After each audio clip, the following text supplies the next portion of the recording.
Umentri rangba kajala ukonrad ki sangma ulapan shai baka jingpynlip bording baka kha hakaleng gajaka kanthop hakanong ba shlong tura ba juwai kamde satya ka load shedding henry ka de ka jingpynlip palapan bai rinti namar ka jingthmu ban pyntrei kam ya ka revamped distribution sector scheme RDSS ka bakhandai spa klur tingka Hakine kisngi ki baladam ngalayop diang ki kubor na ki ba halur ka jingpynlip boarding ba kha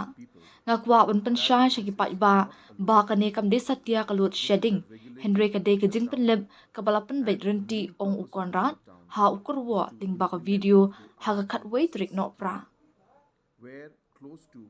Kani ka jingpynlip boarding ka de ka badan kam na ka banta ban pyntrei kam ya ka RDSS scheme kabakan thop halor ka jing bujili ban pandai ya ki 8000 drus patali ki transformer ki batmai ban bujili ya ki wayar balarim ki balai hajar praspa kilometer bat ban panya ya ki line batmai ha ka jingjingai ka bash 1000 lai spa kilometer ngila penthikna bangin penduna ya ka jingpynlip boarding bat ngila kularu bangin sa Pyntip shiki ba henry ka don ka jingduna hangni hangtai ha ka ba ki jingtim kim shimla poi shiki ba kubur konran nalor kata ula kerpat ru ya ka Meghalaya Energy Corporation Limited MEECL bat ya ka tanat boarding bakin panjana ya kilat ai jingtip shiki ba halor ki jingpynlip boarding ngakwa ban penshai bakan ka dei ka kam ka bahaban le kan dan khndiat ka jingta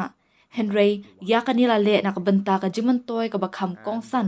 ban penyo ya ka boarding ka bakham ne hadin habot bat na ka banta ka jimantoy jong ki ba ka jala banrap ukonran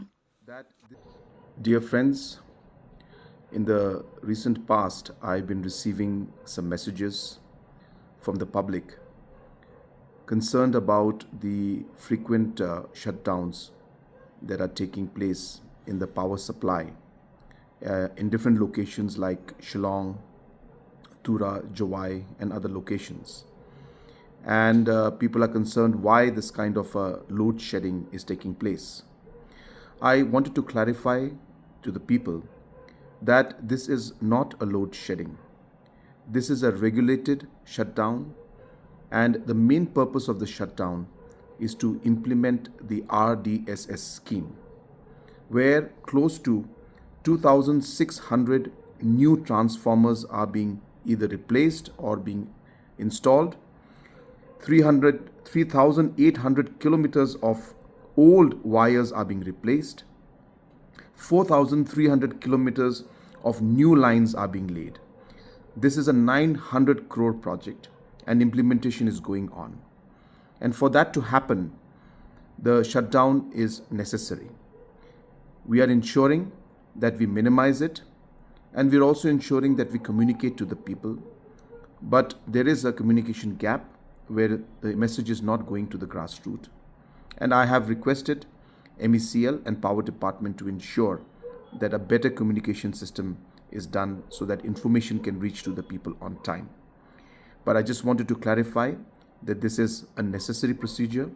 There will be slight inconvenience, but this is being done for the larger interest of more stable power in the future and for the larger interest of the people and the state. Thank you very much.